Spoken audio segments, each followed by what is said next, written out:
Esther, Chapter 1. Xerxes' Royal Feasts. Now it happened in the days of Ahasuerus. This is Ahasuerus, who reigned from India even to Ethiopia, over 127 provinces. That in those days, when the king Ahasuerus sat on the throne of his kingdom, which was in Shushan the palace, in the 3rd year of his reign, he made a feast for all his princes and his servants, the power of Persia and Media, the nobles and princes of the provinces, being before him. He displayed the riches of his glorious kingdom and the honor of his excellent majesty many days, even 180 days. When these days were fulfilled, the king made a 7-day feast for all the people who were present in Shushan the palace, both great and small, in the court of the garden of the king's palace. There were hangings of white, green, and blue material, fastened with cords of fine linen and purple to silver rings, and marble pillars. The couches were of gold and silver, on a pavement of red, white, yellow, and black marble. They gave them drinks in golden vessels of various kinds, including royal wine in abundance, according to the bounty of the king. In accordance with the law, the drinking was not compulsory, for so the king had instructed all the officials of his house, that they should do according to every man's pleasure. Also Vashti the queen made a feast for the women in the royal house, which belonged to King Ahasuerus. Queen Vashti's refusal. On the 7th day, when the heart of the king was merry with wine, he commanded Mehuman, Biztha, Harbona, Bigtha, and Abagtha, Zethar, and Carcas, the 7 eunuchs who served in the presence of Ahasuerus the king, to bring Vashti the queen before the king with the royal crown, to show the people and the princes her beauty, for she was beautiful. But the queen Vashti refused to come at the king's commandment by the eunuchs. Therefore the king was very angry, and his anger burned in him. Queen Vashti deposed. Then the king said to the wise men, who knew the times, for it was the king's custom to consult those who knew law and judgment, and the next to him were Carshena, Shethar, Admatha, Tarshish, Meres, Marsena, and Memucan, the 7 princes of Persia and Media, who saw the king's face, and sat first in the kingdom. What shall we do to the queen Vashti according to law, because she has not done the bidding of the king Ahasuerus by the eunuchs? Memucan answered before the king and the princes, Vashti the queen has not done wrong to just the king, but also to all the princes, and to all the people who are in all the provinces of the king Ahasuerus. For this deed of the queen will become known to all women, causing them to show contempt for their husbands, when it is reported, King Ahasuerus commanded Vashti the queen to be brought in before him, but she didn't come. Today the princesses of Persia and Media, who have heard of the queen's deed, will tell all the king's princes. This will cause much contempt and wrath. If it please the king, let a royal commandment go from him, and let it be written among the laws of the Persians and the Medes, so that it cannot be altered, that Vashti may never again come before King Ahasuerus, and let the king give her royal estate to another who is better than she, when the king's decree which he shall make is published throughout all his kingdom, for it is great. All the wives will give their husbands honor, both great and small. This advice pleased the king and the princes, and the king did according to the word of Memucan, for he sent letters into all the king's provinces, into every province according to its writing, and to every people in their language, that every man should rule his own house, speaking in the language of his own people. Chapter 2. Seeking Vashti's successor. After these things, when the wrath of King Ahasuerus was pacified, he remembered Vashti, and what she had done, and what was decreed against her. Then the king's servants who served him said, Let beautiful young virgins be sought for the king.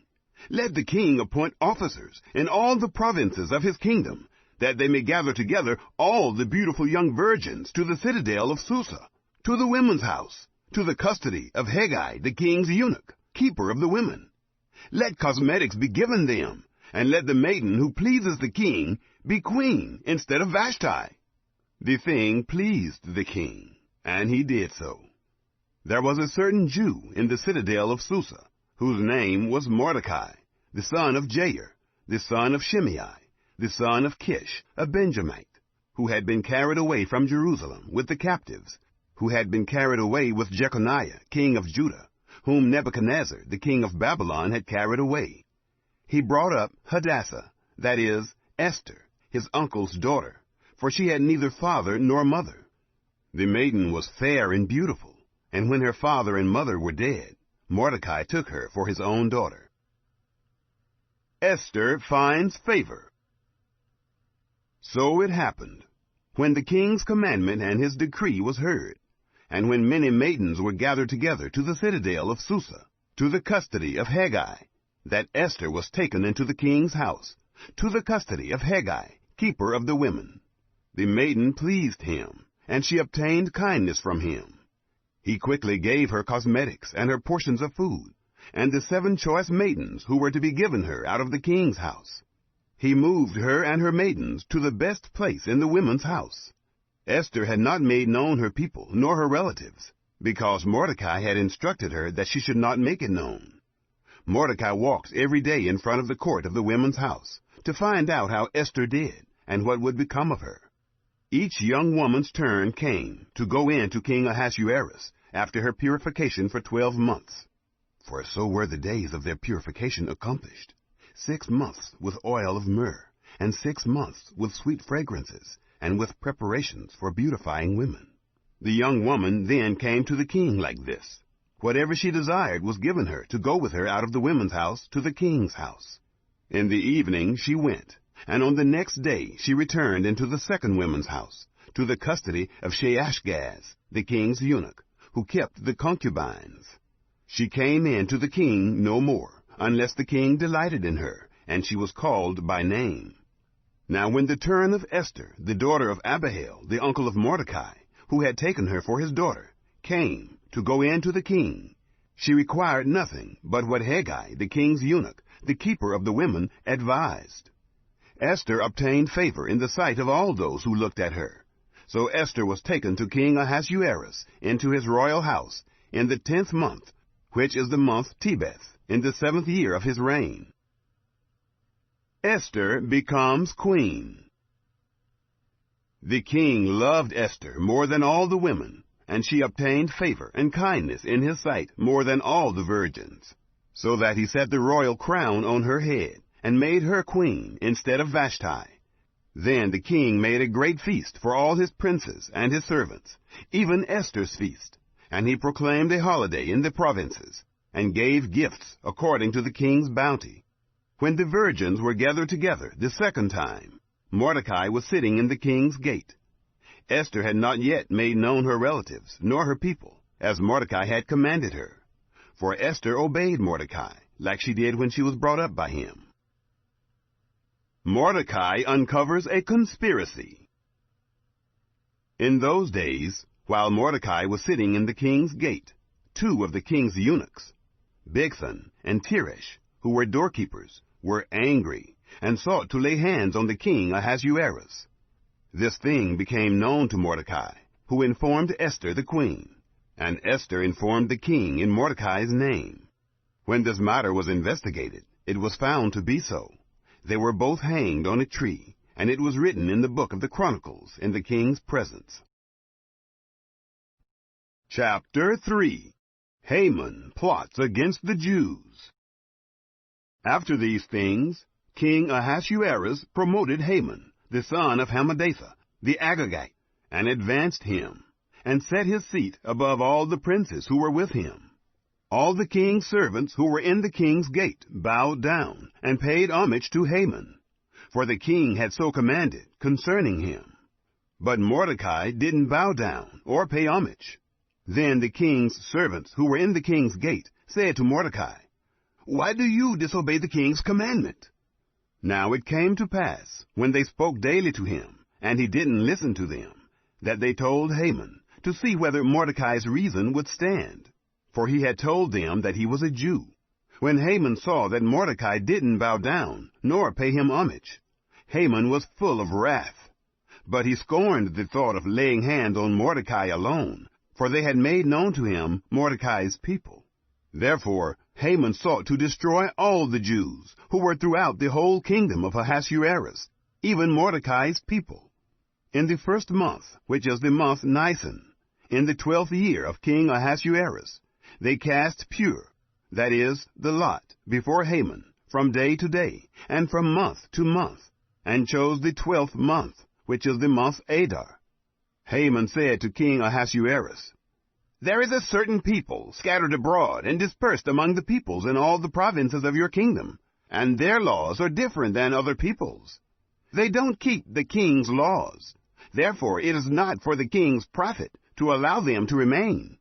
If it pleases the king, let it be written that they be destroyed, and I will pay 10,000 talents of silver into the hands of those who are in charge of the king's business, to bring it into the king's treasuries." The king took his ring from his hand, and gave it to Haman, the son of Hammedatha, the Agagite, the Jews' enemy. The king said to Haman, "The silver is given to you, the people also, to do with them as it seems good to you." Then the king's scribes were called in on the first month, on the 13th day of the month, and all that Haman commanded was written to the king's satraps, and to the governors who were over every province, and to the princes of every people, to every province according to its writing, and to every people in their language. It was written in the name of King Ahasuerus, and it was sealed with the king's ring. Letters were sent by couriers into all the king's provinces, to destroy, to kill, and to cause to perish all Jews, both young and old, little children and women, in one day, even on the 13th day of the 12th month, which is the month Adar, and to plunder their possessions.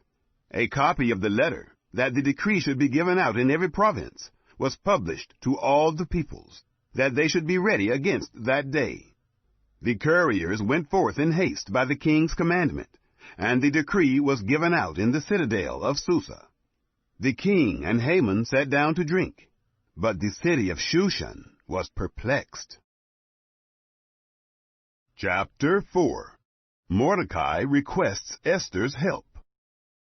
Now when Mordecai found out all that was done, Mordecai tore his clothes, and put on sackcloth with ashes, and went out into the midst of the city, and wailed loudly and bitterly.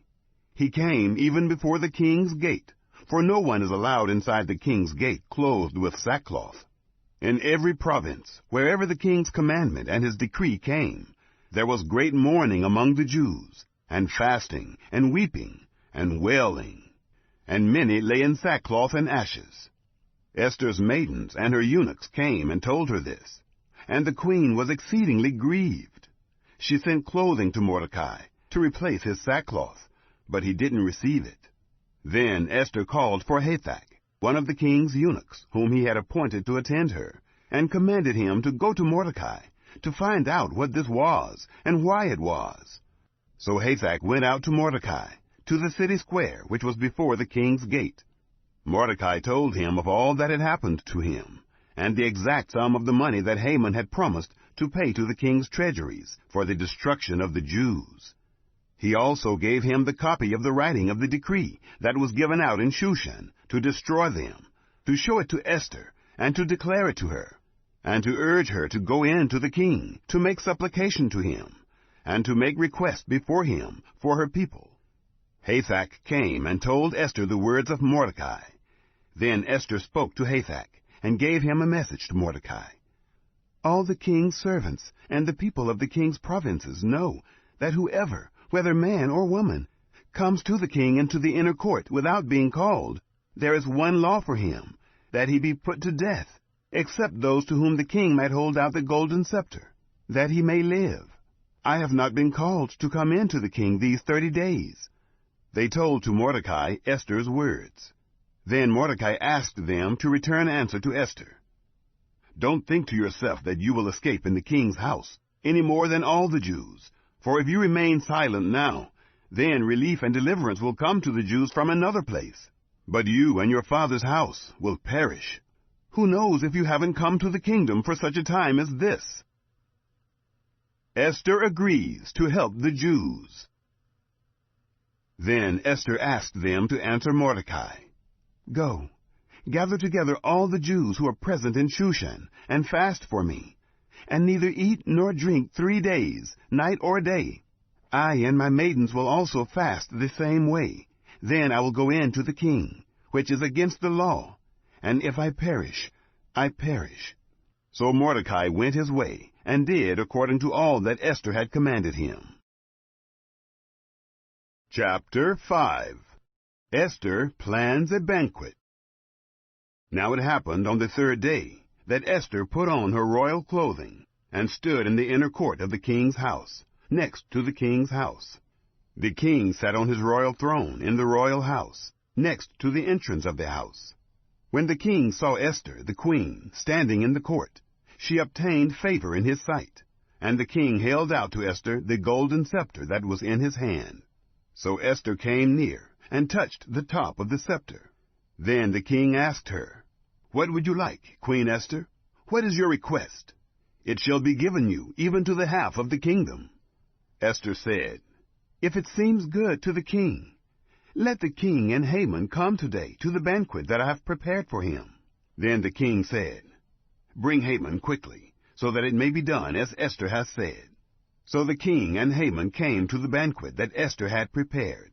The king said to Esther at the banquet of wine, "What is your petition? It shall be granted you. What is your request? Even to the half of the kingdom it shall be performed."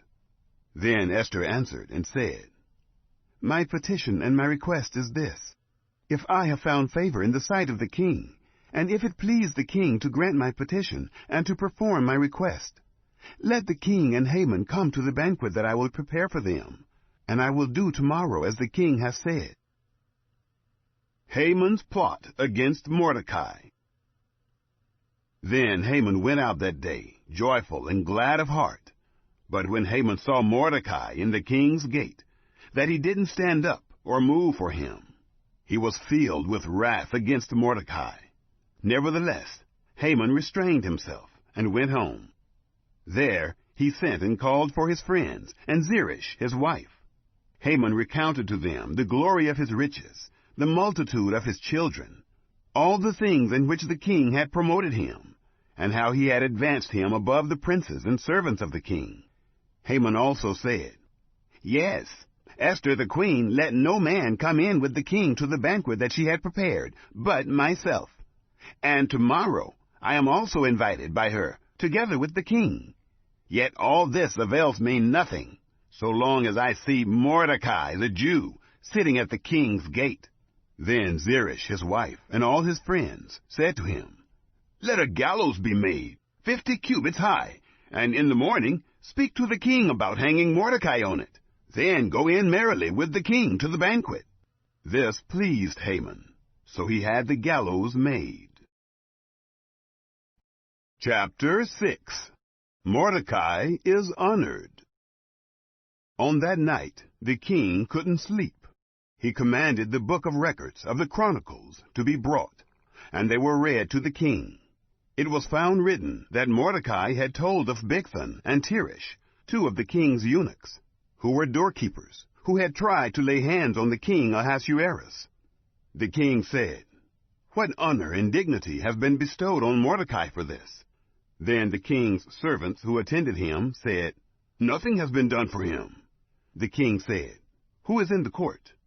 Now Haman had come into the outer court of the king's house to speak to the king about hanging Mordecai on the gallows that he had prepared for him. The king's servants said to him, "Behold, Haman stands in the court." The king said, "Let him come in." So Haman came in. The king said to him, "What shall be done to the man whom the king delights to honor?"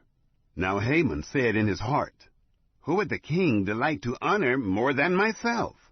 Haman said to the king, "For the man whom the king delights to honor, let royal clothing be brought, which the king uses to wear, and the horse that the king rides on, and on the head of which a crown royal is set. Let the clothing and the horse be delivered to the hand of one of the king's most noble princes, that they may array the man whom the king delights to honor with them, and have him ride on horseback through the city square, and proclaim before him, Thus shall it be done to the man whom the king delights to honor. Haman forced to honor Mordecai. Then the king said to Haman, Hurry, and take the clothing and the horse, as you have said, and do this for Mordecai the Jew, who sits at the king's gate. Let nothing fail of all that you have spoken. Then Haman took the clothing and the horse, and arrayed Mordecai, and had him ride through the city square, and proclaimed before him, Thus shall it be done to the man whom the king delights to honor. Mordecai came back to the king's gate, but Haman hurried to his house, mourning and having his head covered. Haman recounted to Zeresh his wife and all his friends everything that had happened to him. Then his wise men and Zeresh his wife said to him, If Mordecai, before whom you have begun to fall, is of Jewish descent, you will not prevail against him, but you will surely fall before him. While they were yet talking with him, the king's eunuchs came, and hurried to bring Haman to the banquet that Esther had prepared. Chapter 7. Esther pleads for her people. So the king and Haman came to banquet with Esther the queen. The king said again to Esther on the second day at the banquet of wine, What is your petition, Queen Esther? It shall be granted you. What is your request? Even to the half of the kingdom it shall be performed. Then Esther the queen answered, If I have found favor in your sight, O king, and if it please the king, let my life be given me at my petition, and my people at my request. For we are sold, I and my people, to be destroyed, to be slain, and to perish. But if we had been sold for bondservants and bondmaids, I would have held my peace, although the adversary could not have compensated for the king's loss. Then King Ahasuerus said to Esther the queen, Who is he, and where is he who dared presume in his heart to do so? Esther said, An adversary and an enemy, even this wicked Haman. Then Haman was afraid before the king and the queen. Haman is hanged. The king arose in his wrath from the banquet of wine, and went into the palace garden. Haman stood up to make request for his life to Esther the queen, for he saw that there was evil determined against him by the king.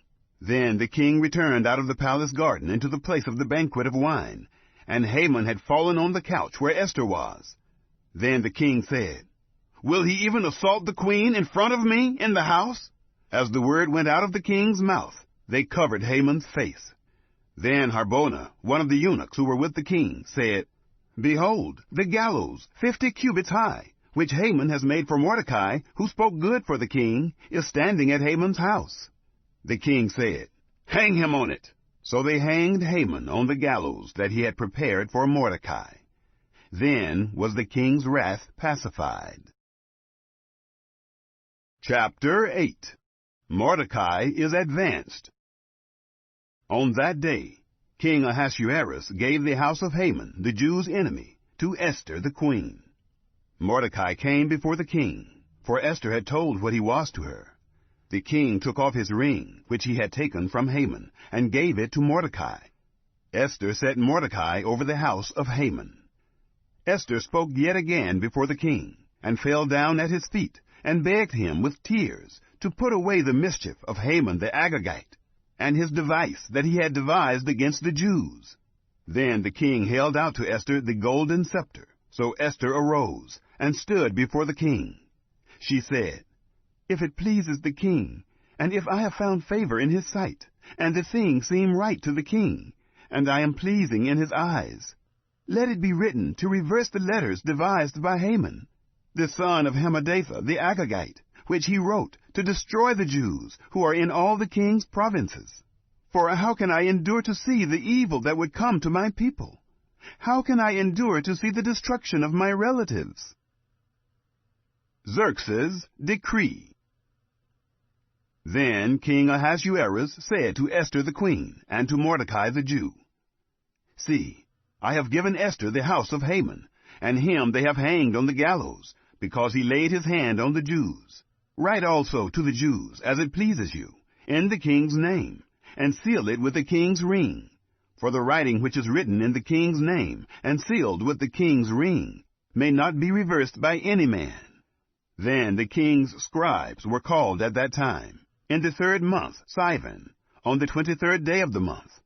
And it was written according to all that Mordecai commanded to the Jews, and to the satraps, and the governors and princes of the provinces, which are from India to Ethiopia, 127 provinces, to every province according to its writing, and to every people in their language, and to the Jews in their writing and in their language.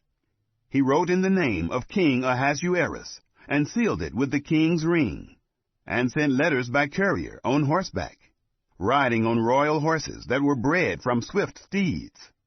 In those letters the king granted the Jews who were in every city to gather themselves together, and to defend their life, to destroy, to kill, and to cause to perish all the power of the people and province that would assault them, their little ones, and women, and to plunder their possessions, on one day in all the provinces of King Ahasuerus, on the 13th day of the 12th month, which is the month Adar. A copy of the letter, that the decree should be given out in every province, was published to all the peoples, that the Jews should be ready for that day, to avenge themselves on their enemies. So the couriers who rode on royal horses went out, hastened and pressed on by the king's commandment. The decree was given out in the citadel of Susa. Mordecai went out of the presence of the king in royal clothing of blue and white, and with a great crown of gold, and with a robe of fine linen and purple. And the city of Susa shouted and was glad. The Jews had light, gladness, joy, and honor. In every province and in every city, wherever the king's commandment and his decree came, the Jews had gladness, joy, a feast, and a good day. Many from among the peoples of the land became Jews, for the fear of the Jews was fallen on them. Chapter 9. The Jews destroy their enemies. Now in the 12th month, which is the month Adar, on the 13th day of the month, when the king's commandment and his decree drew near to be put in execution, on the day that the enemies of the Jews hoped to conquer them. But it turned out the opposite happened, that the Jews conquered those who hated them. The Jews gathered themselves together in their cities throughout all the provinces of the king Ahasuerus, to lay hands on those who wanted to harm them. No one could withstand them, because the fear of them had fallen on all the people. All the princes of the provinces, the satraps, the governors, and those who did the king's business helped the Jews, because the fear of Mordecai had fallen on them. For Mordecai was great in the king's house, and his fame went out throughout all the provinces. For the man Mordecai grew greater and greater. The Jews struck all their enemies with the stroke of the sword, and with slaughter and destruction, and did what they wanted to those who hated them. In the citadel of Susa, the Jews killed and destroyed 500 men. They killed Parshandatha, Dalphon, Aspatha, Poratha, Adalia, Aridatha, Parmashta, Arisai, Oridai, and Visatha, the 10 sons of Haman, the son of Hammedatha, the Jews' enemy. But they didn't lay their hand on the plunder. On that day, the number of those who were slain in the citadel of Susa was brought before the king. Haman's sons hanged. The king said to Esther the queen, "The Jews have slain and destroyed 500 men in the citadel of Susa, including the 10 sons of Haman. What then have they done in the rest of the king's provinces? Now, what is your petition? It shall be granted you. What is your further request? It shall be done." Then Esther said, "If it pleases the king, let it be granted to the Jews who are in Shushan to do tomorrow also, according to this day's decree, and let Haman's 10 sons be hanged on the gallows." The king commanded this to be done. A decree was given out in Shushan, and they hanged Haman's 10 sons. The Jews who were in Shushan gathered themselves together on the 14th day also of the month Adar, and killed 300 men in Shushan, but they didn't lay their hand on the spoil. The other Jews who were in the king's provinces gathered themselves together, defended their lives, had rest from their enemies, and killed 75,000 of those who hated them, but they didn't lay their hand on the plunder. This was done on the 13th day of the month Adar, and on the 14th day of that month they rested, and made it a day of feasting and gladness. The Feast of Purim instituted. But the Jews who were in Shushan assembled together on the 13th and on the 14th days of the month, and on the 15th day of that month they rested, and made it a day of feasting and gladness. Therefore the Jews of the villages, who live in the unwalled towns, make the 14th day of the month Adar a day of gladness and feasting, a good day, and a day of sending presents of food to one another. Mordecai wrote these things, and sent letters to all the Jews who were in all the provinces of the king Ahasuerus, both near and far, to enjoin them that they should keep the 14th and 15th days of the month Adar yearly, as the days in which the Jews had rest from their enemies, and the month which was turned to them from sorrow to gladness, and from mourning into a good day, and they should make them days of feasting and gladness, and of sending presents of food to one another, and gifts to the needy. The Jews accepted the custom that they had begun, as Mordecai had written to them, because Haman, the son of Hammedatha, the Agagite, the enemy of all the Jews, had plotted against the Jews to destroy them, and had cast pur, that is, the lot, to consume them, and to destroy them. But when this became known to the king, he commanded by letters that his wicked device, which he had devised against the Jews, should return on his own head, and that he and his sons should be hanged on the gallows. Therefore they called these days Purim, from the word pure. Therefore, because of all the words of this letter, and of that which they had seen concerning this matter, and that which had come to them, the Jews established and imposed on themselves and on their descendants, and on all those who joined themselves to them, so that it should not fail, that they should keep these 2 days, according to what was written, and according to its appointed time, every year, and that these days should be remembered and kept throughout every generation, every family, every province, and every city, and that these days of Purim should not fail from among the Jews, nor the memory of them perish from their seed. Then Esther the queen, the daughter of Abihail, and Mordecai the Jew, wrote with all authority to confirm this second letter of Purim. He sent letters to all the Jews, to the 127 provinces of the kingdom of Ahasuerus, with words of peace and truth, to confirm these days of Purim in their appointed times, as Mordecai the Jew and Esther the queen had decreed, and as they had imposed upon themselves and their descendants, in the matter of the fastings and their cry. The commandment of Esther confirmed these matters of Purim, and it was written in the book. Chapter 10. Tribute to Xerxes and Mordecai.